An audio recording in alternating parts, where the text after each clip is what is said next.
नमस्कार दोस्तों, मैं दिनेश कुमार आप सबका स्वागत करता हूं आपके अपना परिवार स्मार्ट स्टडी अप्रोच के ऑफिशियली यूट्यूब चैनल पर, जहां आज हम बात करने जा रहे हैं शिमला समझौता क्या है। आज का मुद्दा छोटा मोटा नहीं, बहुत बड़ा है। और याद रखिएगा, यह एक मुद्दा नहीं बल्कि भारतीय इतिहास में एक मील का पत्थर सिद्ध भी है। भारत की एक उदारवादी नीति भी दिखाता है। वह नीति जहां हम एक तरीके से पूर्णतः जीत चुके थे, जहां हमने एक बड़ा क्षेत्र ले लिया था बहुत सारे लोगों के ऊपर, मतलब क्या क्या कहें A to Z अभी हम पढ़ेंगे। यहाँ पर भारत की जीत है या पाकिस्तान की जीत है, भारत ने किस तरीके से उदारपन देखा करके पाकिस्तान को पनपने का मौका दिया, A to Z बातें हम आज पढ़ेंगे। तो सबसे पहले हम बात कर लेते हैं यहाँ पर शिमला समझौता के बारे में। शिमला समझौता जो था उसको पढ़ेंगे, ठीक है। शिमला समझौता जो है, यह शिमला समझौता भारत और पाकिस्तान दोनों देशों के बीच में हुआ। किन किन देशों के बीच में हुआ? भारत और पाकिस्तान। इसमें जो डेट है वह है 2 जुलाई 1972। याद रखिएगा, डेट कभी 2 रहती है कभी 3 रहती है। रहती जुलाई है, लेकिन 2 जुलाई और 3 जुलाई की बात कही जाती है। साल तो 1972 ही रहेगा, 1972 ही रहेगा। लेकिन यहाँ पर 2 और 3 में अंतर क्या है सर? आप बोलेंगे सर क्या लगाएंगे हम? तो 2 की रात को सिग्नेचर हुआ था यह कहा जाता है, लेकिन पूर्णतः सहमति जो बनी थी वो 3 को बनी थी। ऐसे कवायद लगाई जाती। लेकिन आपको क्या करना है, आपको याद रखना ऑफिशियली डेट जो है वह, और ऑफिशियली क्या है, 2 जुलाई 1972 है। को ये जो हुआ 2 जुलाई को, यह हिमाचल प्रदेश की वर्तमान राजधानी शिमला में यह समझौता हस्ताक्षरित हुआ था। में हस्ताक्षरित हुआ, यह शांति का एक संधि थी। शांति बहाल के लिए किया गया था। लेकिन याद रखिएगा, अभी यह क्यों चर्चा में किस लिए पढ़ रहे हैं? क्योंकि अभी हाल ही में पाकिस्तान के द्वारा कहा गया कि हम शिमला समझौते से बाहर होते हैं, इसको अब नहीं मानते हैं। तो भैया जी, शांति का उल्लंघन उन्होंने कर दिया है, उन्होंने प्रारंभ कर दिया है, तो हमें भी अब इसको मानने की आवश्यकता नहीं। भारत सरकार भी अगर इसको ना माने तो अब लाहौर तक हमारी सेना को होना चाहिए। 53,000 जो उनके सैनिक थे उनको भारत के कब्जे में, भारत के जेल के अंदर होना चाहिए। क्यों ना हो फिर? क्योंकि जब इस समझौते के तहत जो जो राहत मिली वो खत्म हो जानी चाहिए। जहां हमारी सेना लाहौर तक पहुंच चुकी थी, तो भैया अब लाहौर तक भारतीय सीमा का तिरंगा लहराता हुआ होना चाहिए। क्या कहते हैं आप सभी? कमेंट बॉक्स में अवश्य बताइएगा आप अपनी राय को। यह समझौता 1971 में भारत और पाकिस्तान के बीच हुए युद्ध के बाद हुआ था, जिसमें पाकिस्तान को करारी हार मिली थी। जूते ही जूते मिले थे सभी तरह से। इधर से बोला भैया जी हमें छोड़ दीजिए, ये ले जूता। इधर से बोला ये ले जूता, मतलब जूते ही जूते मिले थे इसको। और हुआ इसका क्या? बांग्लादेश का उदय हुआ। 1971 में युद्ध चल रहा है। युद्ध चलते चलते पता चलता है कि बधाई हो पोता हो चुका है, यानी कि गर्भ निकला हुआ था पाकिस्तान के अंदर, और फिर से उदय हुआ किसका? बांग्लादेश का। बधाई हो, आपको पोता हो गया। 1971 में पोता हुआ, आज बेटा बन गया है, मतलब अच्छा लेवल का बन गया है, आज युवावस्था में पहुंच गया है। तो आप सभी देख रहे हैं बांग्लादेश की स्थिति भी कि किस तरीके से वो चलता है। हमेशा बहुत जो पोता होता है वह दादाजी की को क्या करता है? नज़रअंदाज करता है, उनको करीबी कह सकता है कभी कभी, और वह पिताजी के पक्ष लेने का प्रयास भी कर सकता है। तो वही स्थिति बांग्लादेश अभी कर रहा है। कोई बात नहीं, पोता है माफ़ कर देता है, क्योंकि दादाजी बड़े दिल के होते हैं, वही हरकत करते हैं। खैर, इसके बाद अभी भी आपको बता दें कि इस समय पाकिस्तान गर्भ धारण कर चुका है। अरे अब बोलें कब से प्रेग्नेंट हो गया? तो पाकिस्तान गर्भ धारण फिर कर चुका है, गर्भ धारण फिर से हो चुका है। चाहे आप बलूचिस्तान की बात कर लीजिए, बलूचिस्तान की बात कर लीजिए, चाहे आप सिंध वाले जो प्रांत है उसकी बात कर लीजिए, और 2-3 ऐसे प्रांत जहां अभी भी विरोध चल रहा है। बलूचिस्तान की तो इससे स्थिति है कि बलूचिस्तान की जनता को, या वहाँ के जो विरोध करने वाली जो वहाँ की सेना है, लोकल लोग जो हैं उन्होंने अपनी सेना बना रखी है, उन्होंने के द्वारा इतना विरोध किया जा रहा है कि वहाँ की ट्रेन को भी हाईजैक कर लिया जा रहा है। क्या बोल रहे हो? ट्रेन को हाईजैक? अभी तक सुना होगा आपने प्लेन को हाईजैक करना, ये आम बात होती है, लेकिन ट्रेन को हाईजैक करना, प्लेन एक इतना बड़ा होता है, प्लेन की तो एक क्षेत्र होता है, निश्चित क्षेत्र होता है, लेकिन ट्रेन तो इतने सारे डिब्बे होते हैं, उसको एक हाईजैक कर लेना। भैया जी क्या स्थिति बन रही है पाकिस्तान की कि ट्रेन को हाईजैक कर ली, वो भी कहाँ की? उसी देश की जनता ने, जिस देश की ट्रेन है, उनकी सेवा करने वाली ट्रेन, उसको हाईजैक करना। इसका मतलब साफ है कि वहां पर विरोध कितना चल रहा है। अब मैं आपको बता देना चाहता हूं, अगर भारत सरकार जिस तरीके से 1947 में खुल करके समर्थन किया था बांग्लादेश का, ठीक वैसे अगर खुलकर समर्थन कर दे, क्योंकि संधि तो शिमला समझौता जो है संधि, वह तो वैसे उल्लंघन हो चुकी, क्यों ना भारत सरकार खुल के बोल दे बधाई हो, एक पोता और हो चुका है, एक या दो कितने हो सकते हैं पोते, करवा दिया जाए, या फिर भारत में कुछ क्षेत्र का विलय करवा लिया जाए, पीओके छीन लिया जाए, किया जा सकता है। तो क्या है पूरा रहस्य, जानते हैं आज इसके पीछे पूरी कहानी विस्तार से पढ़ेंगे। तो अगर आपने नहीं पढ़ा है पहले कभी, तो उम्मीद कीजिए कि आज आपको हर चीज विस्तार से और व्यवस्थित पढ़ने को मिलेगा, और विश्वास रखिएगा आपकी परीक्षा में उपयोगी भी होगा। देखिए समझौता क्या है, सबसे पहले समझौता की थोड़ी बात करें तो इस समझौते पर भारत के तत्कालीन प्रधानमंत्री जी, जो कि श्रीमती इंदिरा गांधी जी, भारत की अभी तक की एकमात्र महिला प्रधानमंत्री हुई है, और पाकिस्तान के तत्कालीन प्रधान जो राष्ट्रपति जुल्फिकार अली भुट्टो, यह आया था सोचे समझी रणनीति के साथ। हार तो चुका था, लेकिन टेबल की रणनीति में यह सफल हो गया, और इसने क्या किया, भावनात्मक रूप से भारतीय प्रतिनिधियों पर प्रभाव डालने का प्रयास किया, क्योंकि इसमें लगभग जितने भी प्रतिनिधि आए थे, सभी को ये किनको लेकर आया, जिनका संबंध भारत के पक्ष में अच्छा रहा हो, जिनका नजरिया भारत से अच्छा व्यवहार रहा हो, जो भारत को हमेशा उच्च मानते रहे हो, उन लोगों को, उन प्रतिनिधियों को लेकर के आया अपनी समिति में, अपने साथ दिमाग से खेला, और भारतीय प्रतिनिधित्व पर भावनात्मक रूप से असर डालने के लिए उन लोगों को लाया गया, चाहे पंजाब के हो या अन्य जो भी है, और इनकी जो बेटी है उनको भी, इनको ला करके उसने भावनात्मक रूप से हमारे यहाँ के नेताओं को, हमारे यहाँ के जो लीडर्स है, नीति निर्माता, जो बात करने वाले थे, उन सभी को लगा कि चलिए ठीक है, हमारा संविधान भी कहता है कि विश्व में शांति स्थापित करने के लिए हमें कदम उठाना है, तो चलिए हम युद्ध तो जीत चुके हैं, लेकिन टेबल पे इसको जिता देते हैं। उदार भावना दिखा दी और उसको पक्ष दिया गया, जा जी ले, कहते हैं ना जी ले तू भी, तेरा भी दिन है, अभी तुझे जीने का अवसर दिया था, एक अवसर और दिया जाता है, अगर तू इंसान होगा तो सुधर जाना, नहीं तो अगर कुत्ता या सुअर का पिल्ला होगा तो फिर यही हरकत करना, और दोबारा वही हरकत कर दी, अब तो तेरा नाशी, मतलब मान के चलिए किस तरीके से बचाओगे तुम अपने आप को, यह भी तो सोचो जरा।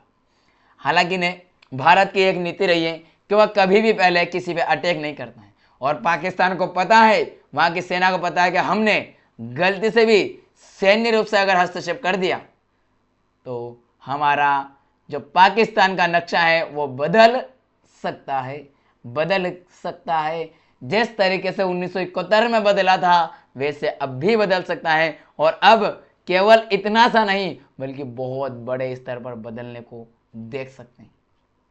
इसलिए उनको फायरिंग हवाओं में चलेगी, आतंकवादियों द्वारा अटैक करवाएंगे, लेकिन खुद कभी नहीं आएंगे, क्योंकि है साले कुत्ते के पिल्ले, सबके सब कुत्ते की पूंछ हमेशा टेढ़ी होती है, वही हरकतें करेंगे। खैर अब देखते हैं हम आगे पृष्ठभूमि क्या है, इनकी पृष्ठभूमि को समझते हैं पूरी। यह संधि हुई तो इसकी पृष्ठभूमि कैसे बनी थी।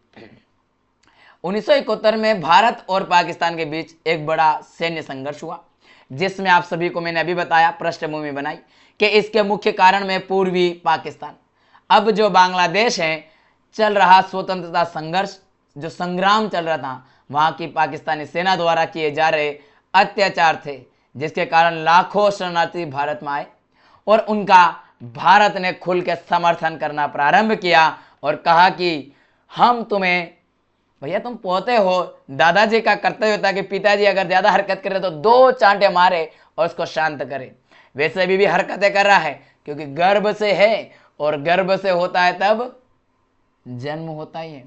मान लीजिए कौन सा महीना, 7वां 8वां 9वां जो भी महीना चल रहा है, मान लीजिए आप बहुत जल्द एक पोता और आपके समक्ष आने वाला है, बस थोड़ी और ये हरकत कर दे, उछल कूद कर दे। इसके मुख्य कारण क्या है? पूर्वी पाकिस्तान बता दिया मैंने।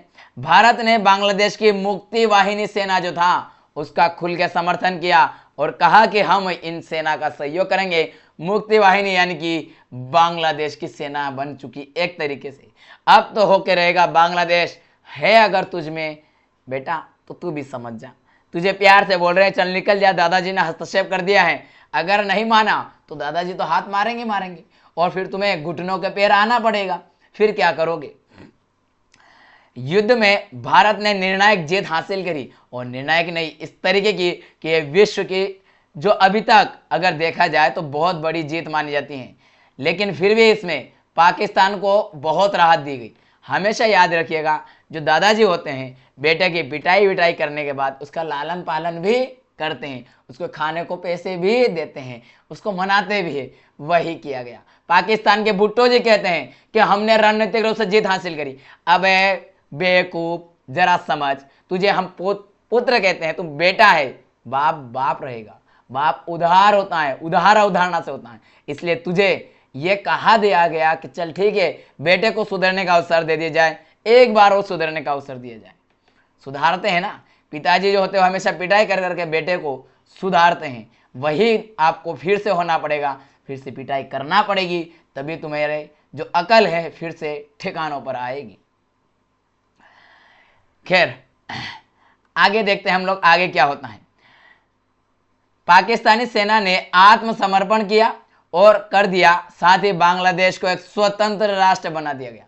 याद कीजिए भारत ने उनकी सेना को वापस क्यों किया, एलओसी को जन्म क्यों दिया?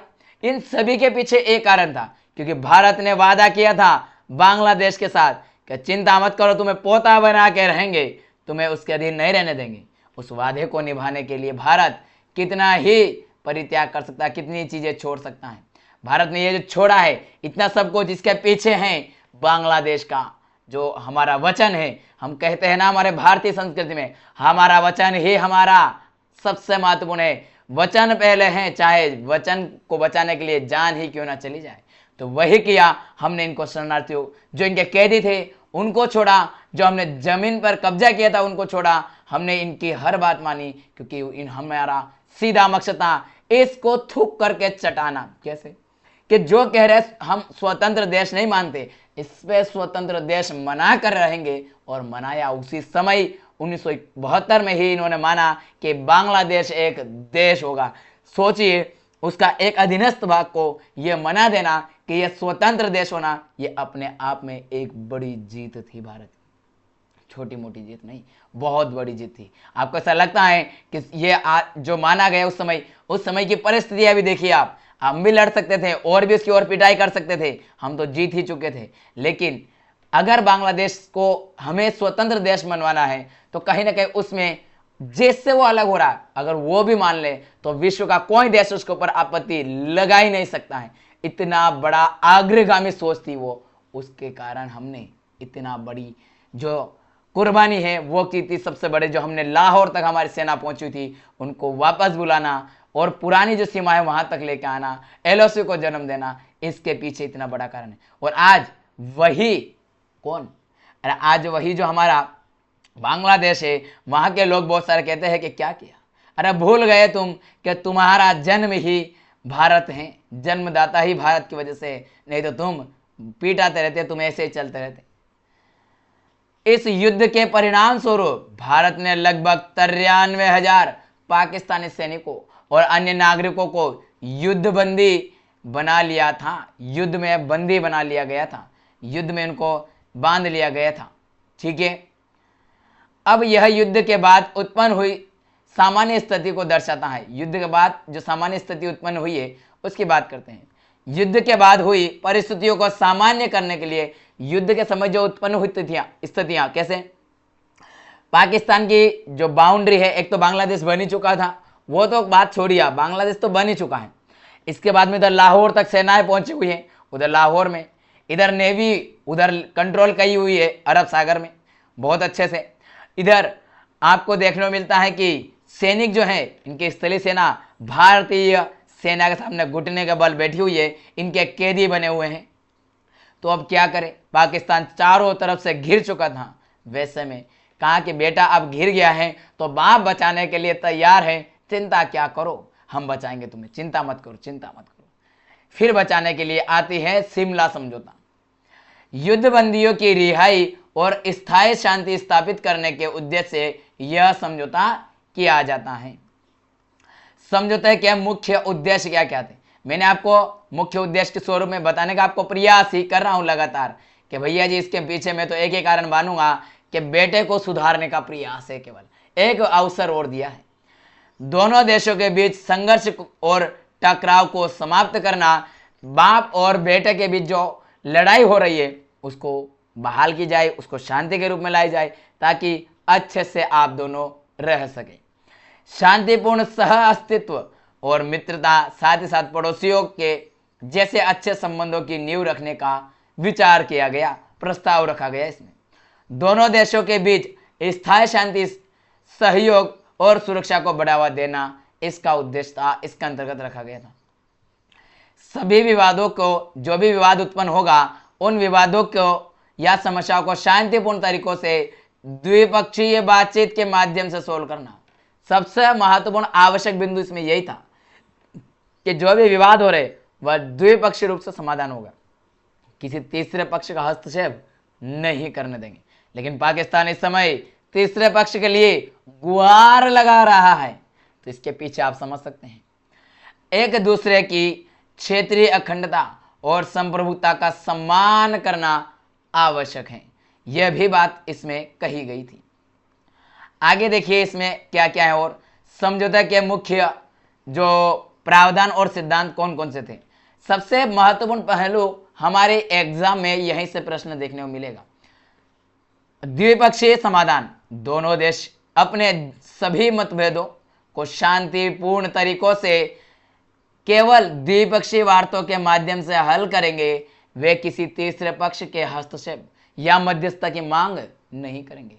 यह प्रावधान विशेष रूप से कश्मीर के मुद्दे के लिए किया गया है। कश्मीर को लेकर जो लड़ाई चल रही है उसको लेकर के किया गया है। ठीक है भैया, कोई बात नहीं, कर लेंगे, अच्छी बात है, द्विपक्षीय रूप से कर लेंगे। बल प्रयोग का त्याग, सही है, ठीक है भैया, बल का प्रयोग नहीं करेंगे। दोनों देशों ने संयुक्त, जो दोनों देश है, संयुक्त राष्ट्र के चार्टरों के सिद्धांतों, जो कि क्या कहता है, एक दूसरे की क्षेत्रीय अखंडता और राजनीतिक स्वतंत्रता के खिलाफ बल के प्रयोग की धमकी या प्रयोग ना करना, इनसे बचना। और पाकिस्तान, तुम इसका भी उल्लंघन कर रहे हो। इसमें भूल रहे हो तुम कि तुम्हारा अस्तित्व ही ये प्रावधान है, तुम्हारा अस्तित्व ही ये समझौता है। अगर ये अस्तित्व ही नहीं रहेगा, समझौता ही नहीं रहेगा, तुम्हारा अस्तित्व भी नहीं रहेगा। हालांकि कहना जितना आसान है, करना उतना ही कठिन है ना। तो अभी हमारे भारत की तरफ से ऐसी कोई प्रतिक्रिया ज़्यादा ठोस तरीके से तो डायरेक्ट सैन्य स्तर पर इतने अच्छे से नहीं कर रहे हैं। क्यों नहीं कर रहे हैं, इसका कारण है हम पहले वार करते नहीं और वार करने वालों को हम छोड़ते नहीं। तो हम तैयार हैं, बस तुम्हारा थोड़ी सी और ज़रूरत है। हालांकि तुमने जो हरकत की उसका रिजल्ट तुम्हें धीरे धीरे दिया जा रहा है। भारत तुरंत अग्रेशन में जवाब नहीं देता है, तत्काल नहीं देता है, कुछ समय के बाद जवाब देता है और करारा जवाब देता है, चक्रवृद्धि ब्याज के साथ। हमेशा भारत की पॉलिसी रही है, किसी से उधार लिया है तो उधार कभी रखेंगे नहीं, चुकाएंगे, चक्रवृद्धि ब्याज के माध्यम से चुकाएंगे, और वो हम अभी भी चुकाएंगे, इंतजार कीजिए। इसीलिए आपके चारों कोने पर सेना को बिठा दीजिए। आप जिनके माध्यम से ये अंजाम दिए हो उनको कितने ही छुपा लीजिए, सांप के बिल में वहां से भी खोद के निकाल लेगी हमारी भारतीय सेनाएं। तीनों स्तर पर लगी हुई हैं। नियंत्रण रेखा, इसका उदय होता है 1971 में LOC। जम्मू और कश्मीर में 17 दिसंबर 1971, ये डेट ही है हमारे लिए महत्वपूर्ण। इस डेट ने ही LOC को जन्म दिया है। इस डेट के कारण ही जम्मू कश्मीर जो 17 दिसंबर 1971 की युद्ध विराम की रेखा को नियंत्रण रेखा कहा जाता है। अर्थात ये जो सेना लड़ रही थी, पहले जो युद्ध विराम हुआ था, जहां तक की बात, अभी हमारे देश का जो नक्शा अगर मैं बना के बताऊं आपको थोड़ा सा, थोड़ा सा अपना देश का नक्शा बनाता हूँ, रुकिए जरा, अच्छे से बना के आपको समझाने का प्रयास करूंगा, जरा समझिएगा। हमारा जो देश की सीमा है कुछ इस तरीके से बनी हुई है, हमारे देश का ये मैप। मेनली मैं जम्मू कश्मीर की बात करूंगा, ठीक है, जम्मू कश्मीर वाले इलाके की मैं बात करने का प्रयास करूंगा आपको, ठीक है। तो यहाँ पर ये हमारे देश की जो सीमा है, इसमें अगर हम बात करें तो ये जो वाला भाग है, ये वाला जो भाग है, ये वाला भाग, ये सियाचिन है। ये वाला जो है चीन को दिया हुआ, गिफ्ट दे दिया इसने पाकिस्तान ने, वो वाला भाग है, ये चीन के पास है, ये चीन के कब्जे में। इसके बाद में ये वाला जो भाग है, ये वाला भाग, ये चीन ऑक्युपाइड कश्मीर है, चीन ऑक्युपाइड कश्मीर, COK। और इसके बाद में ये वाला जो भाग है, ये वाला जो आपको भाग दिखाई दे रहा है, ये वाला, ये है POK, ये है आपका POK। और इसके बाद में ये जो हमारा दिखाई दे रहा है आपको, ये नीचे हिमाचल प्रदेश वगैरह आ रहा है, ये जो भाग दिखाई दे रहा है आपको, ये है आपका लद्दाख, क्या है, लद्दाख। और ये है आपका जम्मू कश्मीर वर्तमान में। अब आपको जो मैंने ये मैप बताया पूरा, इस मैप के अकॉर्डिंग आपको क्या समझ में आ रहा है कि ये LOC जो बनी ना, ये LOC ये है, ये बनी LOC, ये LOC का उदय हो रहा है, ये LOC का हो रहा है। इसका मतलब इसको हमने इस समझौते के तहत मान रखी है, इस समझौते से LOC है। अगर हमारी भारतीय सेनाएं अगर यहां तक कंट्रोल में है तो ये समझौता ही है। अगर ये समझौता ना हो तो भारतीय सेनाएं कहां रहेगी, यहां पर रहेगी।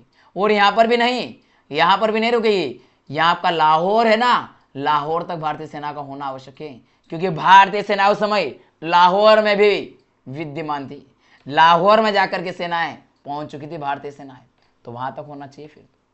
यानी कि कुछ तो अलग था भारत का उस समय। चलिए अब देखते हैं हम लोग क्या,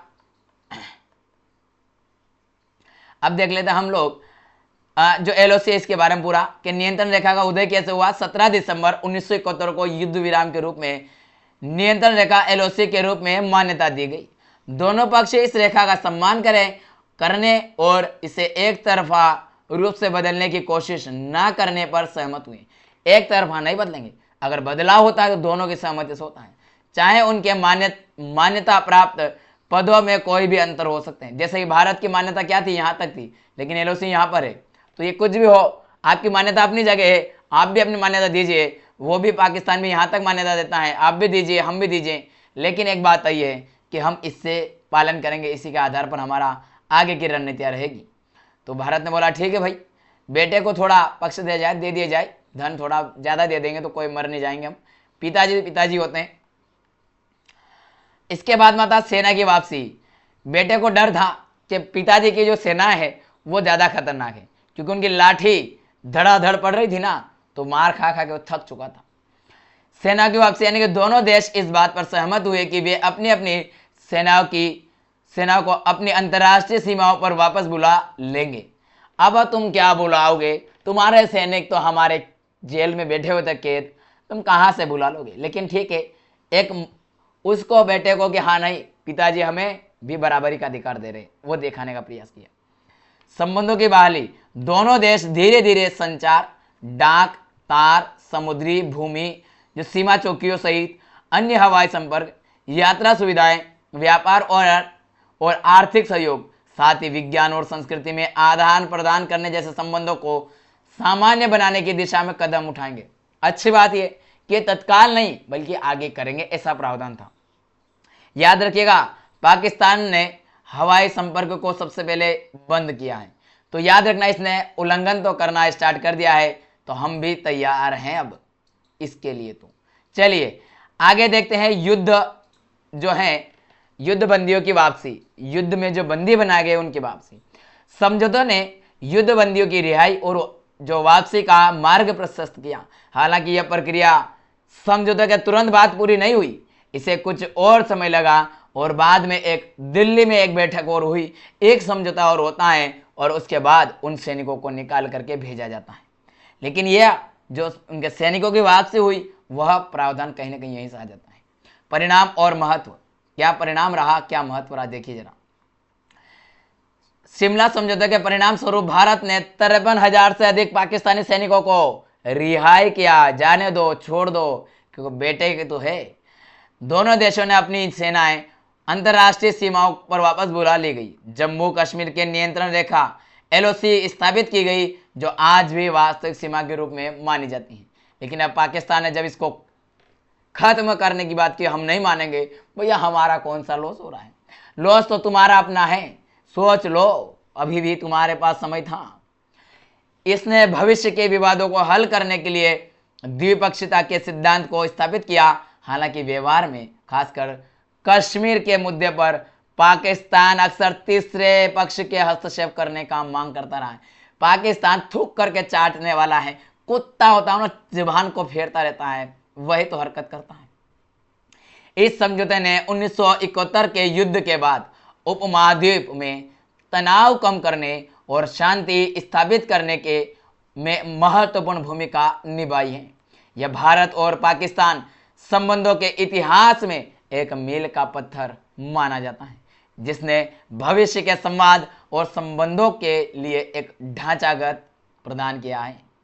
अब ये अंतिम अगर हम कहें इसमें, तो ये क्या हो रहा है? हालांकि यह समझौता कश्मीर जैसे मुद्दों को स्थायी समाधान देने में सफल नहीं रहा है, नहीं दे पाया है। दोनों देशों के बीच संबंध समय समय पर तनावपूर्ण रहे हैं, वर्तमान में भी तनावपूर्ण है, समस्या लगातार बनी हुई है। और ऐसे में यह समझौता अगर अप्रासंगिक होता है तो कहीं ना कहीं दोनों देशों के बीच जंग का ऐलान माना जा रहा है। इस तरीके से अगर माना जाए एक तरीके से, तो अगर यहाँ पर यह समझौता का उल्लंघन होता है, यानी कि समझौता को खत्म किया जाता है, तो इसमें भारत का कोई लॉस नहीं है, भारत की इसमें लाभ ही लाभ है। क्योंकि भारत अपनी सीमाएं जो एलओसी है वो खत्म कर लेगा। एलओसी मान्यता खत्म, अब उसको अपनी खुद की जो मान्यता वाली सीमाएं, वहां जाने का अधिकार है। उनकी सेना वहां जाएगी, कोई नहीं रोकेगा, अगर रोकेगा तो मारपीट होगी। साथ ही साथ भारतीय सेना जाएगी 1971 में, जहां पर सेना थी, यानी कि लाहौर में भारतीय तिरंगा लहरा रहा था, वहां पर तिरंगा लहराएगा, वहां तक भारतीय सीमाएं होगी। फिर ऐसे में तो लॉस पाकिस्तान तुम्हारा ही है। और अगर तुमने अब फिर से युद्ध छेड़ने का प्रयास करोगे, तो ये बात आई है कि तुम गर्भ धारण कर चुके हो, तुम प्रेग्नेंट फिर से हो, फिर से तुम्हारे 2 से 3 बेटे हो सकते हैं। इस बार पहले एक ही हुआ था, अब जुड़वा हो जाएंगे। तो चिंता मत कीजिए, अगर ज़्यादा ही गर्मजोशी है, गर्भ धारण अच्छे से हो गया है, पूर्ण विकसित हो चुका है बच्चा, तो तुम पैदा करने के लिए अगर तैयार हो, तो हम भी आपकी पैदाइश करवाने के लिए तैयार है। क्योंकि पिता का काम होता है बेटे के घर को बनाए रखना। तो तुम्हारा घर अच्छे से चले, इसके लिए हम चलाने के लिए तुम्हें अच्छे से पिटाई सिटाई करके तुम्हें सुविधाएं देने के लिए तैयार है, उपचार देने के लिए तैयार हैं। खैर, पाकिस्तान कभी भी सीधा सैन्य रूप से यह नहीं करता है। उसको पता है कि अगर हमने किया तो हमारी पिटाई पहले भी बहुत अच्छे से हुई थी, अभी भी होगी, क्योंकि बाप बाप होता है। इसलिए वह क्या करता है, पीछे से जो आतंकवादी के रूप में डेवलप करता है लोगों को, जो बेरोजगार होते हैं उनको रोजगार का लालच दे करके उनको इस तरीके से उकसाया जाता है और उनको भारत के खिलाफ ला करके भारत में कहीं ना कहीं आतंकवादी जो घटना है उनको अंजाम देने का कार्य करता है, जो कि इसका सबसे बेकार, गिरा हुआ, अमानवीय कृत्य होता है। और ये खुद पाकिस्तान मान चुके हैं, तो फिर हमें बोलने में हर्ज ही क्या है। मेरी ये जो क्लास है, इसमें मैंने उन सारे पक्षों को कवर करने का प्रयास किया है जहां पर आपको आपके हर एग्जाम में कहीं ना कहीं जो टॉपिक पूछे जाते हैं उन टॉपिकों को हमने कवर किया है। तो ये हमारी आज की क्लास रही।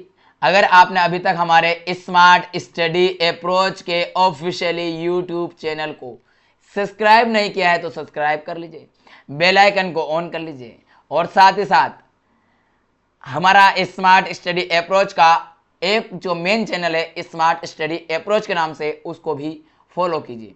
हमारे इंस्टाग्राम आईडी वगैरह सबकी लिंक दी गई है, उनको फॉलो कीजिए। देन हमारी एक एप्लीकेशन है स्मार्ट स्टडी अप्रोच, जो गूगल प्ले स्टोर पर उपलब्ध है, जहां पर आपको टेस्ट सीरीज और ऐसे अन्य मुद्दे भी आपको मिलेंगे। याद रखिएगा, निष्पक्ष रूप से हर एक करंट के मुद्दों का डिस्कशन स्मार्ट स्टडी अप्रोच के ऑफिशियली यूट्यूब चैनल पर होगा। तो आप सभी को इसको फॉलो निरंतर करना है। तो चलिए मिलते हैं अगले वीडियो में, तब तक के लिए जय हिंद, जय भारत।